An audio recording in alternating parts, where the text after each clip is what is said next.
విజయ్ ఇంకా దివ్య వీళ్ళకి ఇద్దరు పిల్లలు. వీళ్ళు మిడిల్ క్లాస్ అయినా కానీ పిల్లలతో ఎంతో సంతోషంగా ఉండేవారు. అలా పిల్లల్ని స్కూల్కి రెడీ చేసి వీళ్ళకి ఒక హోటల్ ఉంటుంది. ఆ హోటల్లో ఎంతో మంచిగా టిఫిన్స్ సేల్ చేస్తూ అలా గడిచేదన్నమాట వీళ్ళ జీవితము. అయితే ఒకసారి హోటల్లో ఇలాగే టిఫిన్స్ అమ్ముతున్నప్పుడు దివ్య విజయ్ని హోటల్ సంబంధం తెప్పు అని మార్కెట్ కి పంపుతుంది. విజయ్కి తెలియని విషయం ఏంటంటే దివ్య మరొకరితో ప్రేమలో ఉంది. సరే మరి ఉంటా, మా హస్బెండ్ వచ్చేస్తాడు, తొందరగా వెళ్ళని తననైతే పంపించేస్తుంది.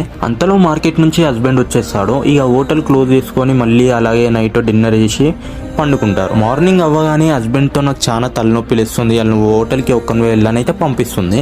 దివ్యకి తలనొప్పి ఉండదు, ఏముండదు. ఇవాళ బాయ్ ఫ్రెండ్ ఇంటికి వస్తా అంటే విజయ్తో అబద్ధం చెప్తుంది. విజయ్ హోటల్కి వెళ్ళగానే దివ్య వాళ్ళ బాయ్ ఫ్రెండ్ ఇంటికి వచ్చి ఇక వాళ్ళ మధ్యలో ఆ సీన్స్ అయితే జరుగుతూ ఉంటాయి అన్నమాట. విజయ్కి అయితే ఎక్కడో డౌట్ కొట్టి రిటర్న్ ఇంటికి వచ్చి చూసేసరికి వీళ్ళిద్దరైతే ఇలా దొరికిపోతారన్నమాట.